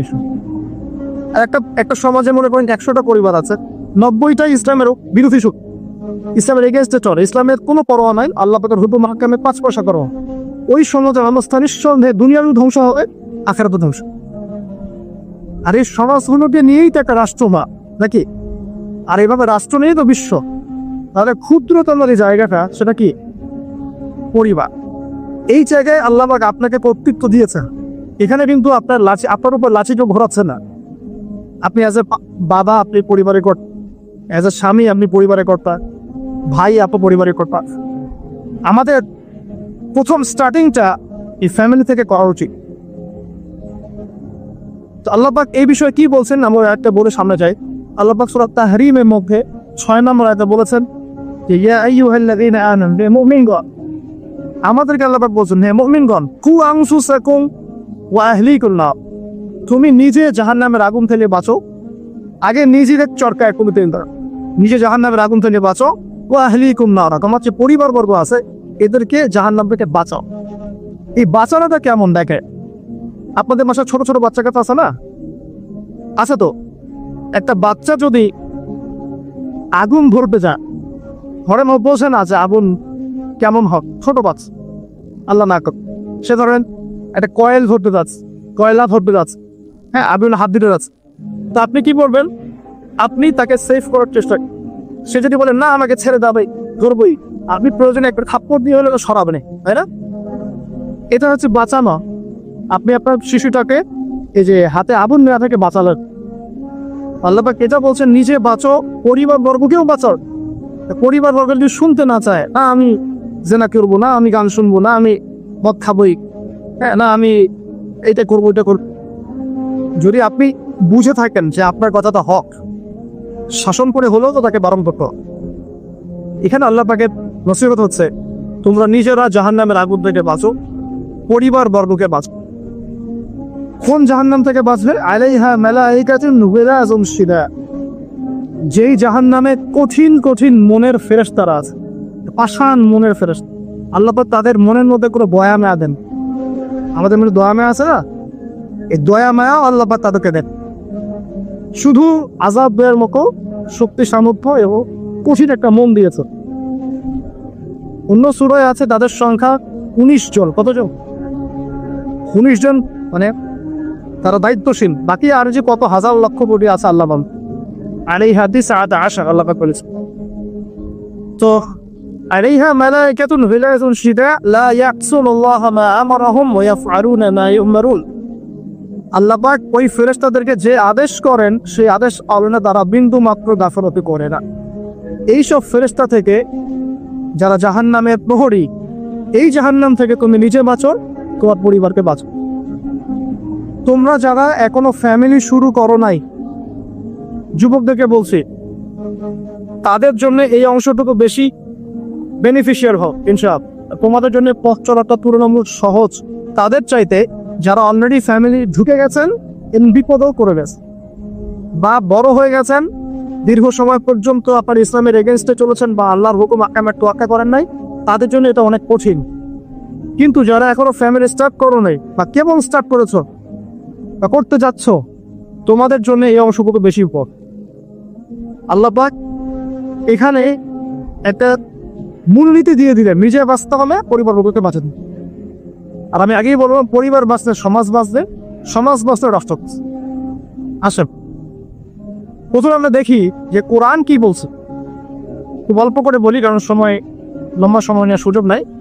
কোরআন কি বলছে একটু লাইফলি থাকে। আদম এবং হাওয়া আলাইহিমুস সালাম, মনে আছে? তাদের দুইজনকে আল্লাহ পাক পৃথিবীতে নামিয়ে দিয়েছেন না? যে ভুলটা তারা করেছেন সেই ভুলের ফল তারা দুইজনের সমানভাবে শেয়ার করে নিচ্ছেন না? বুঝতে পারছেন? আল্লাহ সীমা লঙ্ঘন করার পরে তাদেরকে যে আল্লাহ পাক নামিয়ে দিলেন পৃথিবীতে, এখন এই যে লম্বা সময় তাদেরকে পৃথিবীতে থাকতে হবে, পৃথিবীর এইসব ভোগান্তি পোহাতে হবে, হ্যাঁ জান্নাতের সেই নাজ নিয়ামত থাকছে না, এই যে কষ্টের পথ চলা, এই পথ চলাতে কি স্বামী স্ত্রী একসাথে না? এভাবে যদি পরিবারের স্বামী এবং স্ত্রীরা তাদের জীবনের উদ্দেশ্যটা ফিক্স করতে পারে এবং সমস্ত বাধা বিপদ থেকে হাসি মুখে একসাথে ডিঙাতে পারে, পরিবারে শান্তি আছে। যদি না পারে তাহলে বুঝবেন যে সে আদর্শ স্বামী ছিল না, অথবা সে আদর্শ স্ত্রী ছিল না। এখান থেকে শিক্ষা হচ্ছে দুইজনের জীবনের উদ্দেশ্য একই রকম হতে হবে, দুইজনের লাইফের মিশন সেম হতে হবে, তখন আপনি পরিবারের শান্তি রাখবেন। নবী পরিবারের সদস্য হওয়া সত্ত্বেও লূত আলাইহিস সালামের স্ত্রী, সে কি জান্নাতি না জাহান্নামের? তাহলে এখানে বোঝেন যে নবী পরিবার হলেও যদি ব্যক্তিগত পর্যায়ে মানুষের মধ্যে ঈমান ইসলাম না থাকে, তাহলে এইসব বংশের পরিচয়, রক্ত, বর্ণ, জাতীয়তা বা ভাষা, এগুলো মানুষকে আল্লাহর আযাব থেকে বাঁচাতে না। নবীর পরিবারের সদস্য হওয়া সত্ত্বেও তারা জাহান্নামে আছে। তারই উপর তাহলে আমাদের কাজ কি? নিজের চটকাটা তেল দেওয়া না। আমি কত বড় আলেমের ছেলে, আমি কত বড় দায়ীর স্ত্রী, আমি কত বড় মুফাসসির মুহাদ্দিসের সন্তান, ভাই, এসবের কোনো মূল্য নেই। নিজে আমি ভালো কিনা, নিজে প্রকৃত মুসলিম মুমিন কিনা, এটা আমি ভাবছি। এই কারণেই হয়তো আমাদের নবী সাল্লাল্লাহু আলাইহি ওয়াসাল্লাম তার মেয়ে ফাতিমা রাদিয়াল্লাহু আনহাকে বলছেন, হে ফাতিমা, হে আমার কলিজার টুকরা মেয়ে, হে আমার কলিজার টুকরা মেয়ে, তুমি শোনো, পৃথিবীতে আমার কাছে যা চাওয়ার তুমি চেয়ে নাও, সকালে আমি তোমার কোনো হেল্প করতে পারছি না। অথচ আমরা জানি নবী সাল্লাল্লাহু আলাইহি ওয়াসাল্লাম সবার জন্য কি করবে? সুপারিশ করবে, সেটা অন্য বিষয়। তোমাকে তোমার হিসাব একাই দিতে হবে, নবী সাল্লাল্লাহু আলাইহি ওয়াসাল্লাম বলেছেন। একদিন তিনি বাসায় ঢুকলেন, দেখছেন আয়েশা রাদিয়াল্লাহু আনহা কান্নাকাটি করছে। আয়েশা বলে রাখে, আয়েশা রাদিয়াল্লাহু আনহা সম্পর্কে আমাদের নবীজি বলেছেন, তাকে প্রশ্ন করা হচ্ছে, আপনি পৃথিবীতে সবচেয়ে বেশি কাকে ভালোবাসেন? তিনি বলছেন আয়েশাকে। তারপরে কাকে ভালোবাসেন? আবু বকর। তারপর কাকে ভালোবাসেন? ওমর। কথা বুঝতে পারছেন? সেই আয়েশা রাদিয়াল্লাহু আনহা বাসায় কান্নাকাটি করছেন। তিনি বলছেন, কি জন্য কাঁদছো হে আয়েশা? আয়েশা রাদিয়াল্লাহু আনহা বলছেন, জাহান্নামের আযাবের ভয়ে আমি কাঁদছি। কি হবে ইয়া রাসূলুল্লাহ আমাদের শেষ? তখন আল্লাহর নবী তার স্ত্রীকে বলছেন, যাকে তিনি সবচেয়ে বেশি ভালোবাসেন, তাকে বলছেন, তিনটা ক্ষেত্র বা তিনটা জায়গা আছে যখন পৃথিবীর কোনো মানুষকে চিনতে পারবে না পরকালে, এমনকি আমিও তোমাকে চাইব না। সেটা কি? যখন এই যে মিজানের পাল্লাটা দা, যে এটা ভারী হচ্ছে না হালকা হচ্ছে, এই সময় কেউ কাউকে চিনল, কারো কথা কারো মনে থাকবে না। যে গার্লফ্রেন্ডের জন্য আপনি জীবন দিচ্ছেন, তার কথা আপনার মনে থাকবে না। যে স্ত্রী সন্তানের জন্য একটু সারা জীবন দুর্নীতি করে গেলেন, তার কথা আপনার মনে থাকবে না। এমনকি যে স্ত্রীর কাছে আপনি অনেক প্রেমময় স্বামী, সেও আপনার কথা মনে রাখবো যখন মিজানের পাল্লাটা উঠুক। দুই, যখন আমল নামা ছুড়ে দেওয়া হবে, আমল নামা উন্মুক্ত করে ছুড়ে দেওয়া হবে। ইকরা কিতাবাক, তুমি আজকে তোমার কিতাব পড়ো, ওয়াকাফা বিনাফসিকা আল-ইয়াওমা আলাইকা হাসিবা, আজকে তুমি নিজেই তোমার নফসের হিসাব নেওয়ার জন্য যথেষ্ট। এই সময় আয়েশা, আমি তোমার কথা বলে একটা হচ্ছে যখন মানুষ পুলসিরাত পার হবে, তখন কেউ কারো কথা। এখান থেকে শিক্ষা কি? নূহ আলাইহিস সালামের পরিবারের সদস্য হয়েও তারা আল্লাহর আনুগত্য না করার কারণে জাহান্নামে যাচ্ছে। লূত আলাইহিস সালামের পরিবারের সদস্য হয়েও ঈমান না আনার কারণে তারা কি করছেন? জাহান্নামে যাচ্ছেন। আমাদের শিক্ষা হচ্ছে আমাদের পরিবারগুলো, যে আমাদের এই বংশ, আমাদের এই যে টাকা পয়সা, স্ট্যাটাস, রং, হ্যাঁ, বাড়ি গাড়ি, পলিটিক্যাল পদ, কোনো কিছুই আমাদেরকে আল্লাহর আযাব থেকে বাঁচাতে পারবে না যদি আমরা প্রকৃত মুসলিম মুমিন না হতে। তো পরিবারের সদস্যদেরকে আল্লাহ পাক ঈমানদার হওয়ার তৌফিক এনায়েত করুন। এবার আসলে সামনে, আরো সামনে যান, দেখেন ওই যে ইব্রাহিম আলাইহিস সালাম, দেখেছে, মনে আছে? বাবা হচ্ছে ওই সমাজের সবচেয়ে বড় লিডারের ডান হাত, নমরুদের ডান হাত। সে হচ্ছে মূর্তি পূজারীদের সর্দার, মূর্তি সে বানাতো, স্ট্যাচু মেকার। ইব্রাহিম আলাইহিস সালামকে আল্লাহ পাক ওই ঘরেই জন্ম দিয়েছে যেখানে তার বাবা একজন শিরকের কান্ডারি। ইব্রাহিম আলাইহিস সালাম তাকে বোঝানোর চেষ্টা করলেন, বাবা এটা শিরক, এটা শয়তানের কাজ, এখান থেকে ফিরে আসো, আমি তোমার জন্য আল্লাহর কাছে দোয়া করবো ইত্যাদি। বাবা তার কথা শুনলো না। তোকে এমন না যে শুধু কৃষিতে একবার বলেছেন, তিনি হয়তো বলতেই ছিলেন, একদিন দুদিন না বলতেই আছে। এক পর্যায়ে বাবা তাকে বের করে দিন, বাসা ফাহজুরহুম, এখান থেকে বের হয়ে যাও। তুমি যদি আমাদের এই দেবতাদেরকে গালি দেওয়া বন্ধ না করো, তাহলে আমি তোমার মাথা পাথর দিয়ে মেরে ফাটিয়ে ফেল। ওয়াহজুরনি মালিয়া, ওয়াহজুরনি মালিয়া, আমাকে একা ছেড়ে দাও, স্বরূপ মানে আমরা তাড়িয়ে দেই না, গেট লস্ট, এরকম করে ইব্রাহিম আলাইহিস সালামকে বের করে দেয়া। কিন্তু তিনি বললেন সালামুন আলাইক, বাবা আপনার উপর শান্তি বর্ষিত হোক, আমার আব্বা আপনার প্রতি শান্তি বর্ষিত হোক, আমি আল্লাহর কাছে আপনার জন্য দোয়া করব। পরে যখন আল্লাহ পাক তাকে বললেন যে কোনো মুশরিকের জন্য তোমার দোয়া করার সৌভাগ্য পাবে না, তখন থেকে ইব্রাহিম আলাইহিস সালাম দোয়া করা বন্ধ করলেন। এখানে দেখেন ছেলে, একজন যুবক ছেলে, তার মধ্যে ঈমান এসেছে, সে তার পরিবারের চলমান শিরকের বিরুদ্ধে কথা বলছে, প্রয়োজনে সে সেখান থেকে স্কিপ করেছে, বের করে দেওয়া হয়েছে, সে চলে গেছে, তারপরেও কিন্তু তাওহীদের সাথে শিরকের আপোষ করে না।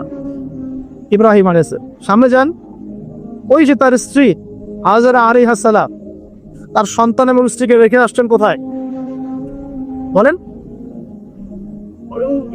মক্কায়, তাই না? মরুভূমিতে, খাবার নাই, পানিও নাই। এখন ইব্রাহিম আলাইহিস সালাম চলে যাওয়ার সময় তার স্ত্রী বলছেন যে আপনি কি আল্লাহর আদেশেই আমাকে ছেড়ে যাচ্ছেন? তিনি বলছেন হ্যাঁ। তখন তিনি বলছেন আল্লাহ পাক আমাদেরকে ধ্বংস করবেন না। এখানে খেয়াল করে দেখেন, তারপর সাফা মারওয়া সাই করলেন, জমজম পানি বের হলো, সেখানে কমিউনিটি গড়ে উঠলো। ইসমাইল আলাইহিস সালামের ঔরস থেকে পরবর্তীতে মুহাম্মদ সাল্লাল্লাহু আলাইহি ওয়াসাল্লামের জন্ম হয়েছে ওই ট্রাইবের মধ্যে। তো এখানে খেয়াল করেন, এই যে সন্তান ইসমাইল আলাইহিস সালাম, তিনি যখন একটু বড় হচ্ছেন, তখন ইব্রাহিম আলাইহিস সালাম আসছেন, এসে বলছেন আমি স্বপ্ন দেখেছি, ইয়া বুনাই, আমি স্বপ্ন দেখছি, ইন্নী আরা ফিল মানামি আন্নী আসবাহুক, আমি স্বপ্ন দেখেছি আমি তোমাকে জবাই করছি, ফানজুর মাযা তারা, তোমার কি রায় আমাকে বলো। এখন ইসমাইল আলাইহিস সালাম বলছেন, কিশোর ইসমাইল, ইয়া আবাতি, হে আমার বাবা, ইফআল মা তুমার, আপনি সেটাই করেন যা আল্লাহ আপনাকে আদেশ করেছেন। সাতাজিদুনি ইনশাআল্লাহু মিনাস সাবিরিন, ইনশাআল্লাহ আপনি আমাকে সবরকারী পাবেন। কার কথাটা? ইসমাইল আলাইহিস সালামের কথা। এখন খেয়াল করে দেখেন, ইসমাইল আলাইহিস সালামকে কিন্তু তার বাবা 24 ঘন্টা কাছে রেখে মানুষ করেন নাই, কারণ তিনি থাকতেন ওই যে প্যালেস্টাইনে, সেখানে আরেকজন স্ত্রী আছেন সারা আলাইহিস সালাম, আসা যাওয়া করতেন। মূলত তাকে মানুষ করেছে তার মা হাজেরা আলাইহিস সালাম, যেই সবরকারী, আল্লাহর প্রতি তাওয়াক্কুলকারী মা বলেছিল আল্লাহ যদি আপনাকে আদেশ করে থাকেন আমাদেরকে ছেড়ে যাওয়ার জন্য, সেই আল্লাহ আমাদেরকে ধ্বংস করবেন না। ওই যে তাওয়াক্কুল, ওই যে সবর, তার গর্ভ থেকে আল্লাহ পাক জন্ম দিয়েছিল ইসমাইল আলাইহিস সালাম। যেমন মা তেমন সন্তান, যে সন্তান বলছে আমাকে জবাই করতে যদি আল্লাহ পাক আদেশ করে থাকেন আপনি। তো ঘরের মধ্যে স্ত্রীরা, আমাদের ঘরের স্ত্রীরা যদি হাজেরা আলাইহিস সালাম মতো না হতে পারে, সবরকারিনী এবং আল্লাহর প্রতি তাওয়াক্কুলকারিনী, আমাদের বোনেরা, আমাদের মায়েরা যদি হাজেরা আলাইহিস সালামের মতো সবরকারিনী হতে না পারে, আল্লাহর প্রতি তাওয়াক্কুলকারী হতে না পারে, তাহলে তাদের ধর্ম থেকে কোশ্চিন কালেও ইসমাইলের জন্ম হবে। কথা বুঝতে পারছে? তাদের গর্ভ থেকে কোশ্চিন কালেও ইসমাইলের মতো সন্তানের জন্ম হবে না, এবং ইসমাইলি প্রজন্ম গড়ে উঠবেন। এই জন্যই আপনি তাকিয়ে দেখে ম্যাক্সিমাম পরিবারের সন্তান এখন বেলাইনে চলছে। কারণ কি জানেন? মায়ের সমস্যা আছে, শুধু বাপেই সমস্যা থাকে না, মায়েও সমস্যা থাকে। মায়ের ফিতরাত সন্তানের মতো চলে আসে। তো নারীরা যদি আল্লাহর আনুগত্যশীল না পায়, মুমিনা মুসলিমা 5 ওয়াক্ত নামাজ পড়া, লজ্জাস্থানে হেফাজত করা, খাস পর্দা করা, হ্যাঁ, স্বামীর আনুগত্যকারী, প্রেমময়ী, তারা যদি না হতে পারে, সবরকারী, তাওয়াক্কুলকারী, আর ওই মায়েদের গর্ভ থেকে আপনি ইসমাইলের মতো সন্তানটুকু পাবেন ইল্লা মাশাআল্লাহ, ইল্লা মাশাআল্লাহ। আরো সামনে যান, দেখেন নবী মুসা আলাইহিস সালাম একজন ব্যক্তিকে একটা ঘুষি দিয়েছেন, সেই ব্যক্তি ওইখানে স্পট ডেড, আর ফেরাউনের লোকজন তাকে ধাওয়া করছে। মুসা আলাইহিস সালাম মিশর থেকে চলে গেলেন মাদিয়ান নামক জায়গায়। মাদিয়ানে আরেকজন নবী আছেন, তার নাম হচ্ছে শুআয়ব আলাইহিস সালাম। সেখানে গিয়ে তিনি গাছের নিচে বসে আছেন, দেখলেন দুজন মেয়ে দূরে দাঁড়িয়ে আছে, পানি নেওয়ার মতো চান্স পাচ্ছেন।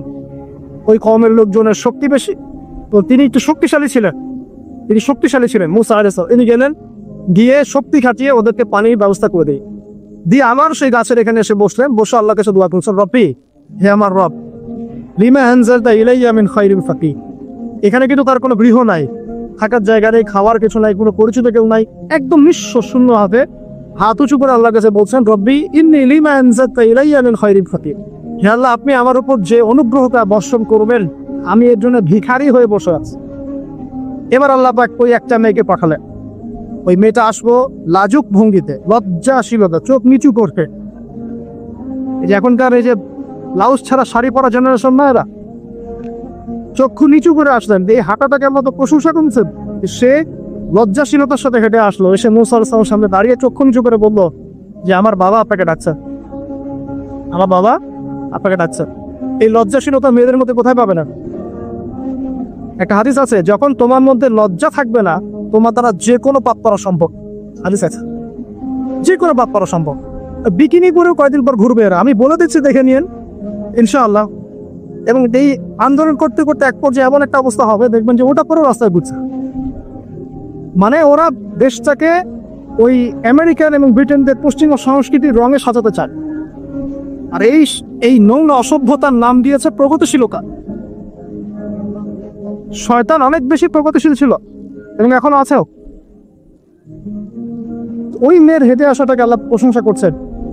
আসার পরে তিনি যখন বলছেন আমার বাবা আপনাকে ডাকছেন, তিনি গেলেন, তখন ওই শুআয়ব আলাইহিস সালাম বলছেন যে আমার এই দুই মেয়ের মধ্যে একজনকে আমি তোমার সাথে বিয়ে দিতে চাই। মুসা আলাইহিস সালাম সেখানে বিয়ে করবেন, শর্ত হচ্ছে 8 থেকে 10 বছর তাকে তার ফার্মে চাকরি করতে হবে, কৃষিকাজ মানে গবাদি পশুর। এখানে 8 থেকে 10 বছর তাকে সার্ভিস দিতে হবে, এটাই মোহ। তো এটা আমি এখন বুঝি যে মুসা আলাইহিস সালামকে আল্লাহ পাক এই যে রাখালের কাজ করেছেন কেন জানেন? কারণ এই কাজগুলো মানুষের ধৈর্য বাড়ায়। মুসা আলাইহিস সালামকে পরে আল্লাহ পাক বড় একটা দায়িত্ব দিবেন, এই কারণে তাকে ট্রেনিং দিচ্ছে রেখা। তাকে আরো বড় একটা জাতিকে সামলাতে হবে যারা আরো অনেক বেশি উদ্ধত, অনেক বেশি গবাদি পশুর মতো। তারা কারা? ওই যে বনু ইসরাঈল। চোখের সামনে দেখলো আল্লাহ পাক ফিরআউনকে ডুবিয়ে দিলেন, তারপর 40 দিনের মধ্যে আবার শিরক করা শুরু করল। আমাদের নবী মুহাম্মদ সাল্লাল্লাহু আলাইহি সাল্লামকে একজন কষ্ট দিয়েছিল। তো কষ্টটা এত ডাইরেক্ট দিয়েছে, এসে বলেছে আপনি ইনসাফ করেন হে মুহাম্মদ সাল্লাল্লাহু আলাইহি ওয়াসাল্লাম, আপনি ইনসাফ করেন, আপনি ইনসাফ করছেন না। তো সাহাবীদের চোখ মুখ লাল হয়ে গেল যে এত বড় কথা নবীকে বলে। তখন নবী সাল্লাল্লাহু আলাইহি ওয়াসাল্লাম বলছেন দাঁড়াও, আমার ভাই মুসাকে তার কওম আরো অনেক বেশি কষ্ট দিয়েছে। আর মুসা আলাইহিস সালামের কষ্টের কথা চিন্তা করে আমাদের নবী সান্ত্বনা নিচ্ছেন, যেটা তো কিছুই না। মুসা আলাইহিস সালামকে তার কওম আরো অনেক বেশি কষ্ট দিয়েছে। তো এই কওমকে সঠিক পথে চালানোর জন্য আল্লাহ পাক 8 বছর তাকে বেখালি করিয়েছে। আপনারা জানেন কিংবা জানি না যে বেশিরভাগ নবী কিন্তু কৃষিকাজ করেছে, জানেন? তো যারা কৃষিকাজ করছেন আপনারা এখানে নিজেকে হীনমন্যতায় ভোগার, ছোট মনে করার কোনো সুযোগ নাই। আপনি একটা নোবেল প্রফেশনের মধ্যে আছেন, হাতি প্রফেশন, ঠিক আছে? তো দেখেন, এবার মুসা আলাইহিস সালাম একজন ভালো গার্ডিয়ান পেলেন, তার নাম শুআয়ব আলাইহিস সালাম। সেখানে বাড়ি পেলেন, সেখানকার জামাই তিনি চাকরি করছেন, মানে তার সবকিছুই অনুকূলে। ওই যে দোয়া কিন্তু কবুল হয়ে গেল। সত্যি পুত পবিত্র একটা মেয়ে আল্লাহ পাক তাকে দেবে। কারণ মুসা আলাইহিস সালাম ছিলেন অনেস্ট। মুসা আলাইহিস সালাম ছিলেন সৎ ব্যক্তি, অনেস্ট, যিনি কখনো অশ্লীল কোনো পথে পা বাড়ান নাই। ঠিক তেমন একজন মেয়েকে আল্লাহ পাক তার জীবন সঙ্গিনী করবে। তাই আমাদের শিক্ষা হচ্ছে, আমরা যদি নিজেদেরকে পবিত্র রাখতে পারি, তোমাদেরকে বলছি ইনশাআল্লাহ তুমি তোমার জীবনে পুত পবিত্র অনেক কাজ থেকে। কিন্তু তোমরা যদি এখনকার এইসব প্রলোভনে পড়ে যে না মদ পণ হাবি জাবি সব কিছু ঢুকে যাও মাদকের ইত্যাদির মধ্যে, পুত পবিত্র নারী আসবে না। দেখবা যে এমন নারী তোমার জীবনে আসছে যে নিজেও পবিত্র না। আর কিফা অনকে রম আল্লাহ পাক ব্যালেন্স করেন সবসময়, ইল্লা মাশাআল্লাহ। শুধু তাই নয়, শুআয়ব আলাইহিস সালামের মতো একজন গার্ডিয়ান তিনি পেলেন, যিনি তাকে দিনের পথে হেল্প করলেন। পরবর্তীতে মুসা আলাইহিস সালাম নবী হবেন। এখান থেকে একটা প্রমাণ আছে, দলিল, সেটা হলো বাড়ির গার্ডিয়ান যদি দিনদার হয়, শুআয়ব আলাইহিস সালামের মতো সাপোর্টিং হয়, পরিবার বর্গকে দিনের জন্য সাপোর্ট করছে, সেই পরিবারের মধ্যে শান্তি আসবে। এবং সেই পরিবারের যুবকরা সৌভাগ্যবান, যুবতীরাও সৌভাগ্যবান, সেই পরিবারের সন্তান সৌভাগ্যবান। তাই পরিবারের গার্ডিয়ান যারা আছেন, আজকের খুতবা শুনছেন, আপনারা সাপোর্টিভ হন, পরিবারকে দিনের ক্ষেত্রে সাপোর্ট দেন, একটা ভালো প্যারেন্টিং করে সন্তানদেরকে সুন্দর প্যারেন্টিংসের মধ্যে নিয়ে আসেন। আসুন সামনে যাই, এবার একটা কনক্লুশনের দিকে যাচ্ছে। আসেন, তো কোরআনের পরতে এরকম দলিল আছে। আরো দেখবেন ইয়াকুব আলাইহিস সালাম মৃত্যুবরণ করছেন, সন্তানটাকে ডেকে বলছেন যে আমার পরে তোমরা কার ইবাদত করবে? মানে তিনি কনসিয়াস যে আমার পরে বাচ্চা কাচ্চারা আবার যারা বিভ্রান্ত হয়ে না যায়, তোমরা কার ইবাদত করবে ডেকে বলছেন। আর আমরা ওই সময় ডেকে বলতাম যে আমার ব্যাংকের 10 কোটি টাকা আছে, 1 কোটি ওকে দিস, আর 1 কোটি ওকে দিস, হ্যাঁ আমার জমি জমা এগুলো আছে, ওকে এটা দিস, ওকে এটা দিস। উনি ডেকে বলছেন তোমরা আমার পর কার ইবাদত করবে? সন্তানরা বলছে আমরা এক আল্লাহর ইবাদত করব, যার ইবাদত আপনি করেছেন, আপনার পিতাও করেছেন। সচেতন গার্ডিয়ান সামনে যান, আপনি দেখবেন ইউসুফ আলাইহিস সালাম যিনি জেলখানায় বন্দী হবেন, পরে মিশরের খাদ্যমন্ত্রীর দায়িত্ব পেলেন, তার বাবা ইয়াকুব আলাইহিস সালাম কাঁদতে কাঁদতে চোখ অন্ধ হয়ে গেল। দেখেন যখন ইউসুফ আলাইহিস সালাম তার ভাইদেরকে বললেন এই যে রুমালটা, এই রুমালটা নিয়ে যাও আমার বাবার চোখের উপরে দিবে, ইনশাআল্লাহ সে দৃষ্টিশক্তি ফিরে পাবে। এটা পড়েন নাই মনে হয়, সূরা ইউসুফের মধ্যে আছে। এই রুমালটা যখন আমার বাবার চোখের উপর দিবে তখন সে তার দৃষ্টি শক্তি ফিরে পাবে। তখন ওই রুমালটা যখন তারা বহন করে নিয়ে আসছেন, অন্ধ ইয়াকুব আলাইহিস সালাম তিনি বলছেন যে আমি দূর থেকেই ইউসুফের গন্ধ পাচ্ছি। সূরা ইউসুফ আর জুলাইখার প্রেম কাহিনী নয়। সূরা ইউসুফ হচ্ছে তার পিতা ইয়াকুব আলাইহিস সালাম এবং এই যে তার ছেলে ইউসুফ আলাইহিস সালাম তাদের মধ্যে ভালোবাসার কাহিনী। এটা ভালো করে পড়েন, ভালো করে বুঝবেন। এখানে পিতার সন্তানের ভালোবাসাকে বোঝানো হয়েছে। এত ভালোবাসেন তিনি সন্তানকে। এখান থেকে শিক্ষা কি? শিক্ষা হচ্ছে পিতাদেরকে সন্তানকে ভালোবাসতে হবে, আদর করতে হবে, কাছে ডেকে বোঝাতে হবে। সবসময় শাসনের লাঠি ঘোরানো যাবে না। সন্তান যদি হোঁচট খায় আর হাতটা ধরতে হবে, ঘুরে পড়বে বাবা কি হয়েছে, আমি তো তোমার সাথে আছি। মা কি হয়েছে, হতাশ কেন হচ্ছে, আমি তোমার সাথে আছি। একটা রেজাল্ট খারাপ হচ্ছে তো কি হয়েছে, আমি তোমার সাথে আছি। বাবা নামাজ পড়ো, বাবা কোরআন তেলাওয়াত করো, আল্লাহকে ডাকো, আল্লাহ তোমার সাথে আছে। ওকে কনফিডেন্স দিতে হবে। যখন পিছন থেকে সন্তানরা কনফিডেন্স পাবে, এই সন্তানরা বড় হয়ে আত্মবিশ্বাসী হবে। আর পিছন থেকে যখন আপনি তাকে সবসময় শাসন করতে থাকবেন, জুলুম করতে থাকবেন, এ বড় হয়ে আপনাকে বৃদ্ধাশ্রমে পাঠাবেন তো কোথায় পাঠাবে? সন্তানদের ভালোবাসতে হবে। এটা বলে রাখি, এখানে দেশে আবার 30টা বৃদ্ধাশ্রমও আছে। ইসলামে বৃদ্ধাশ্রমে কোনো জায়গা নাই। আর এখন আমি চলমান একটা পত্রিকা রিপোর্ট দেখলাম গুগলে, নাম করা পত্রিকা, নাম বলছি না। তারা বলছে এখন বৃদ্ধাশ্রম সময়ের দাবি। বৃদ্ধাশ্রম এখন সময়ের দাবি, নাউজুবিল্লাহ। আর ইসলাম বলছে সবচেয়ে সেরা অধিকার দিবে মাকে, তারপরে মাকে, তারপরে মাকে, তারপর বাবাকে। মায়ের পায়ে নিচে জান্নাত, বাবার সন্তুষ্টি দেয় আল্লাহর সন্তুষ্টি, ইসলাম বলছে। এখনকার সভ্যতা আমাদেরকে বলছে যে বৃদ্ধাশ্রম এখন সময়ের দাবি। ইউসুফ আলাইহিস সালামকে যেভাবে ভালোবাসতেন তার বাবা, সন্তানকে ভালোবাসো। আমাদের নবী মুহাম্মদ সাল্লাল্লাহু আলাইহি ওয়াসাল্লাম মানুষকে যত ভালোবাসতেন, এর কারণ কি জানেন? ছোটবেলা থেকেই তাকে খুব ভালোবাসা দিয়ে মানুষ করা হয়েছে। তার মা তাকে ভালোবাসতেন, তার দুধ মা তাকে ভালোবাসতেন, তার দাদা আব্দুল মুত্তালিব তাকে সাথে করে নিয়ে ঘুরতেন, কাবার সামনে বসাতেন, বসিয়ে বলতেন তার নাম হচ্ছে মুহাম্মদ, প্রশংসিত। এই নামটা তখন আরবে কেউ রাখতো না। আমার এই নাতি, আমার এই ছেলের ছেলে ইনশাআল্লাহ এ বড় হয়ে নেতা হবে, এই কথা বলতেন। তাকে আত্মবিশ্বাস দিতেন। এমনকি তার দাদার ইন্তেকালের পর তার চাচা আবু তালেব মুসলিম না হয়েও সুদীর্ঘ সময় পর্যন্ত ভাতিজাকে সাপোর্ট দিয়েছে। এই সাপোর্ট দেয়, কনফিডেন্স, এরকম ইম্পর্টেন্ট। এগুলোর ঘাটতি যখন হবে তখন এই যুব সমাজ পরিবারের সদস্যরা ফেড আপ হয়ে যাবে, মানসিক কষ্টে ভুগবে, মাদকের কাছে যাবে, অন্য একটা মেয়ের কাছে যাবে, পনে যাবে, আপনার মিউজিকের ইনস্ট্রুমেন্টের কাছে যাবে। ঠিক আছে, আমি শেষ করছি। এখান থেকে একটা শিক্ষা হচ্ছে যে আমাদের পরিবারের সদস্যদেরকে ভালোবাসা এবং তাদের প্রতি কনফিডেন্স দেয়া, তাদেরকে আল্লাহর পথে চলতে সাহায্য করা। ইনশাআল্লাহ দেখবেন যে তারা আপনাকে সম্মান করবে, আপনাকে একজন বন্ধু মনে করবে, যে না আমার পাশে কেউ আছে, আমি একা নই, আমি তা ফিকো। এটা খুব ইম্পর্টেন্ট। শেষ করার আগে এই যে কোরআনিক কিছু আমি জাস্ট এক্সাম্পল দিলাম, বিচ্ছিন্ন এক্সাম্পল কোরআনে এইভাবে আসছে। এছাড়া লোকমান আলাইহিস সালামের ঘটনায় আপনি পাবেন, লোকমানের মুখে সন্তানকে ডেকে কত নসিহত করছে, বাবা শিরিক করো না, সৎ কাজের আদেশ করো, অসৎ কাজে নিষেধ করো, পিতামাতার খেদমত করো। আর আমরা বাচ্চাদেরকে কি শিখাই? জমি জমা, বাড়ি গাড়ি দাঁড়াতে হবে, চাকরি করতে হবে। এই কাজ আগে সন্তান শেখাচ্ছে, বাবা আল্লাহকে চিনো, আল্লাহ বলে একজন আছে, তিনি তাকে চিনো, আমি তার সাথে কাউকে শরিক করবো না। শিরকের শিক্ষা হয় পরিবারের মধ্যে। তো কোরআনে এরকম অসংখ্য দলিল আছে। শেষ করার আগে আমি যেটা বলতে চাই যে আমাদেরকে কিছু কিছু বিষয় যদি আমরা এখনো মেনে চলি এই ভঙ্গুর সমাজ ব্যবস্থায়ও আদর্শ পরিবার ধরে রাখা ইনশাআল্লাহ সম্ভব। আমি সব কথা আজকে বলতে পারলাম না, ইনশাআল্লাহ আরেকদিন কথা হবে অন্য কোনো লেকচারে। যে প্রথমেই পরিবারের যে সদস্যরা আছেন তাদেরকে ইলম বা জ্ঞানের চর্চা করতে হবে। 2, পরিবারের তাওহীদ প্রতিষ্ঠা করতে হবে, নবী সাল্লাল্লাহু আলাইহি ওয়াসাল্লামের সুন্নত প্রতিষ্ঠা করতে হবে। এই দায়িত্বটা পরিবারের কর্তাদের, স্বামী না থাকলে স্ত্রী, মা, ভাই, পিতা, তাদের সবার দায়িত্ব পরিবারে তাওহীদ প্রতিষ্ঠা করা, সুন্নত প্রতিষ্ঠা করা। পরিবারে নামাজ থাকতে হবে, নামাজ। পাশে তো নামাজ নাই, পরিবার অবশ্য হবে না। পরিবারের সদস্যকে দান সৎকার দিকে উৎসাহিত করতে হবে। যত দান করবে সম্পদ বাড়বে, যত দান করবে সম্পদ বাড়বে। দান কমিয়ে দিলে সম্পদ কমে আসবে। পরিবারের সদস্যদেরকে নৈতিকতা শিক্ষা দিতে হবে, মূল্যবোধ শেখাতে হবে, কালচার ডিজাইন করে তুলতে হবে। যারা সামাজিক, তারা সবার পাশে দাঁড়াতে চায়, সমাজ কল্যাণমূলক কাজগুলোকে উৎসাহিত করতে হবে।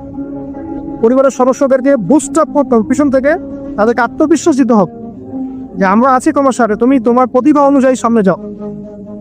যার যেখানে প্রতিভা সেখানে তাকে আত্মবিশ্বাস দিতে হবে। হ্যাঁ, তুমি লিখতে পারো, ভালো লিখো বাবা, তোমাকে টাকা পয়সা ফিকির করতে হবে না, তোমাকে জব ক্যারিয়ারের চিন্তা করতে হবে না, তোমাকে আল্লাহ পাক লিখার ক্ষমতা দিয়েছেন, লিখো, আল্লাহ ওখানেই রিজিক দেবেন।